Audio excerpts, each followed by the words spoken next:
Hi guys, this is Shomjit Bonik and welcome to another new video from this channel biometric Bonik. तो पिछले video में हम लोग बहुत सारी चीज़ों को लेकर डिस्कस कर चुके थे एंड ऑब्वियसली वहाँ पर था कि West Bengal state counselling and all India counselling में कट ऑफ कितना जाना चाहिए। तो आज की इस वीडियो में हम लोग एक्सक्लूसिवली डिस्कस करेंगे कि what is domicile A1, domicile A2 and domicile B, जो तीन तरह का डोमिसाइल का प्रोफॉर्मा है। फर्स्ट पार्ट में हम लोग डिस्कस करेंगे domicile A1 and A2 and उसके बाद सेकंड पार्ट में डिस्कस करेंगे डोमिसाइल B।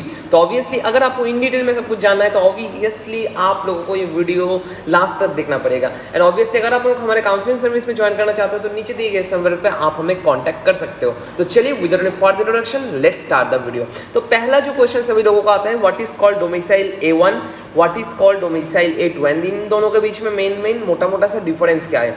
तो यहाँ पर बहुत सारे स्टूडेंट्स को मैं एक चीज बोलना चाहता हूँ, डोमिसाइल A1 उन लोगों के लिए एप्लीकेबल होगा जो लोग पिछले 10 साल से, मतलब जिनका परमानेंट एड्रेस पिछले 10 साल से वेस्ट बंगाल का ही है। यहाँ पर आप लोग क्लॉज देख सकते हो, residential domicile certificate for candidate residing in West Bengal continuously for last 10 years on 31/12/2021, मतलब इस साल का दिया हुआ रहेगा ये, ठीक है।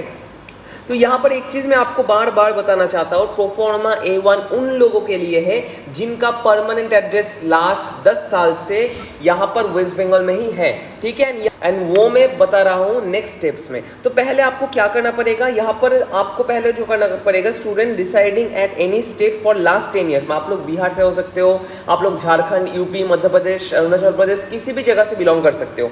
वहाँ पर अगर आप लोग पंचायत एरिया में बिलोंग करते हो तो वहाँ पर पहले आपको सर्टिफिकेट लेना पड़ेगा फ्रॉम पंचायत प्रधान एंड उसके बाद वो सर्टिफिकेट दिखाकर आपको डोमिसाइल A1 सर्टिफिकेट मिलेगा BDO के पास से और ब्लॉक डिविजनल ऑफिसर के पास से। अगर आप लोग म्यूनिसिपैलिटी में रहते हो, म्यूनिसिपैलिटी में अगर आप लोग रहते हो तो वहाँ पर आपको पहले जो सर्टिफिकेट लेना पड़ेगा that's from chief executive officer and councillor से भी एक सर्टिफिकेट वहाँ पर आपको लेना पड़ेगा। CEO से वहाँ पर आपको सर्टिफिकेट लेने के बाद आप लोगों को सबमिट करना पड़ेगा DM, ADM और SDO के पास एंड वहाँ पर वो वेरिफिकेशन करने के बाद आप लोगों को डोमिसाइल A1 वो लोग प्रोवाइड करेंगे। एंड यहाँ पर अगर कोई इलेक्टेड पर्सनल्स जैसे MP, MLA, मिनिस्टर, इनसे सिग्नेचर करने का कोई मतलब नहीं होगा। आपको सिर्फ और सिर्फ एग्जीक्यूटिव ऑफिसर रैंक के जो पोस्ट होल्डर्स है उनसे ही ये सिग्नेचर्स करवाना पड़ेगा। ये मैंडेटरी फैक्ट है जो आप लोगों का जानना बहुत ज़रूरी है, ठीक है। ये चीज़ हो गया। एंड इसके बाद बहुत सारे स्टूडेंट्स का क्वेश्चन होता है कि भैया अगर हम लोग कोटा से 2 साल पढ़ के आए हैं तो हमें क्या डोमिसाइल A1 लगेगा और A2 लगेगा और B लगेगा। तो भाई लोग अगर तुम लोग कोटा से 2 साल पढ़ के आए हो, 11 एंड 12 कोटा से कंप्लीट किए हो, तो भाई आपको डोमिसाइल A1 ही लगेगा। इसका रीजन क्या है, डोमिसाइल A1 लगेगा क्योंकि आपका परमानेंट एड्रेस जो आधार कार्ड, वोटर कार्ड का एड्रेस है वो लास्ट 10 साल से तो वेस्ट बंगाल का ही है और बिहार का है और यूपी का है, झारखंड का है, किसी भी जगह का है। इसलिए आपको मैं बोल रहा हूँ अगर आप लोग बाहर कोटा से पढ़ के आए हो तो आप लोगों का डोमिसाइल A1 लगेगा, किसी भी तरह से आप लोगों का डोमिसाइल B नहीं लगेगा। तो ये हो गया डोमिसाइल A1 का फंडा। डोमिसाइल A1 के लिए आपको फादर सिग्नेचर, फादर का जो official documentation of Aadhaar card और वोटर कार्ड, इसका जेरोक्स भी सबमिट करना पड़ता है, जो आपको जानना बहुत ज़रूरी है ना। आपने ये जान लिया मोटा करके कि व्हाट इज डोमिसाइल A1।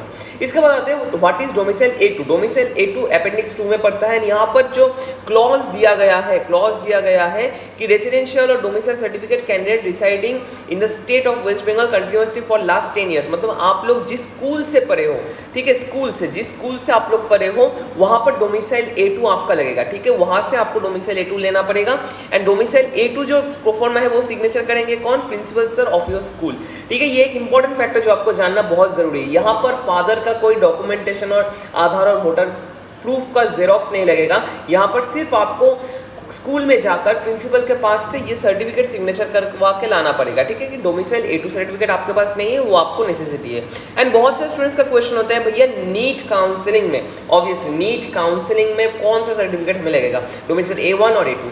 तो भाई लोग यहाँ पर मैं बोलता हूँ मेरे टाइम पे दोनों ही सर्टिफिकेट लगते थे, लेकिन इस टाइम पे आप लोग A1 भी कर सकते हो, A2 भी कर सकते हो और ई डोमिसाइल भी आप लोग ले सकते हो। ये चीज़ आपको मैं बताना चाहता हूँ। आप लोग अगर A1 करना चाहो तो कर सकते हो, A2 करना चाहो तो कर सकते हो एंड ई डोमिसाइल भी आप लोग दिखा सकते हो। एंड अगर आप लोग के पास ई डोमिसाइल है तो कोई चिंता का कारण नहीं है।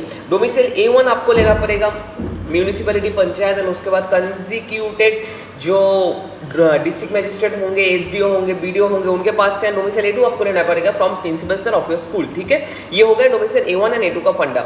इसके बाद आते हैं डोमिसाइल B का फंडा। डोमिसाइल B का फंडा क्या है, यहाँ पर जो क्लॉज दिया गया है वो आपको जानना पड़ेगा। Residential domicile certificate for candidates not residing in West Bengal but whose permanent residents of West Bengal having permanent home address within the West Bengal। इसका मतलब क्या है? इसका मतलब मैं आपको समझ रहा हूँ, कोई एक स्टूडेंट, ठीक है, कोई एक स्टूडेंट उसका, ठीक है, स्टूडेंट का जो है उसका परमानेंट एड्रेस दिया गया है झारखंड, ठीक है, झारखंड, ये मैं सपोज कर रहा हूँ, लेकिन उसका पेरेंट, मदर और फादर किसी एक का परमानेंट एड्रेस, ठीक है, परमानेंट एड्रेस का मतलब क्या, आधार और वोटर, यहाँ पर जो परमानेंट एड्रेस है, ठीक है, यहाँ पर जो परमानेंट एड्रेस है, परमानेंट एड्रेस वो कहाँ का है, वो है वेस्ट बंगाल का, लेकिन स्टूडेंट का है बाहर का, ठीक है, झारखंड का है, लेकिन उसका मम्मी और पापा का कोई एक का भी वेस्ट बंगाल का परमानेंट एड्रेस है, तो obviously they are applicable for domicile B. Domicile B में वो लोग अप्लाई कर सकते हो, लेकिन यहाँ पर आपको क्या करना पड़ेगा, आप लोग जिस पंचायत और म्यूनिसिपैलिटी के अंदर पढ़ते हो, ठीक है, म्यूनिसिपैलिटी के अंदर पढ़ते हो, वहाँ पर जाकर आपको सेम इसी प्रोसीजर को फॉलो करना पड़ेगा जो यहाँ पर मैंने दिखाया था कि पंचायत के पास अगर हो तो प्रधान से सर्टिफिकेट लेकर, बीडीओ म्यूनिसिपैलिटी में हो तो सीईओ से सर्टिफिकेट लेकर, डीएम, एडीएम और एसडीओ के पास से आपको डोमिसाइल बी उठाना पड़ेगा। ये था बेसिक प्रोसीजर। यहाँ पर आपको एक पेरेंट, मदर और फादर जिनका परमानेंट एड्रेस वेस्ट बंगाल में है उनका भी एक फोटोग्राफ लगेगा एंड आपका खुद का फोटोग्राफ लगेगा, एंड मम्मी पापा का जो परमानेंट एड्रेस है वहाँ पर उसका भी एक फोटो जेरोक्स आपको लगेगा। ये एक इंपॉर्टेंट फैक्टर जो आपको जानना बहुत जरूरी है। ये 3 तरह का डोमिसाइल आपको मैंने बता दिया। अगर आपके पास डोमिसाइल बी है तो A1 तो आपके पास नहीं होगा, लाने की जरूरत नहीं है, A2 भी नहीं होगा, लाने की जरूरत नहीं है।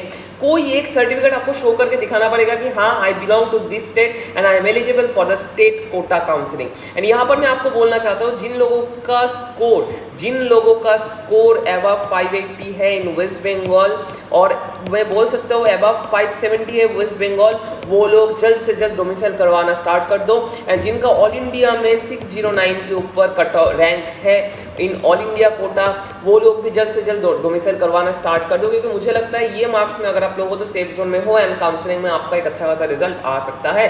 तो this is the entire video. अगर आपको हमारे काउंसलिंग सर्विस में ज्वाइन करना है तो नीचे के दिए गए नंबर पर कॉन्टैक्ट कर सकते हो।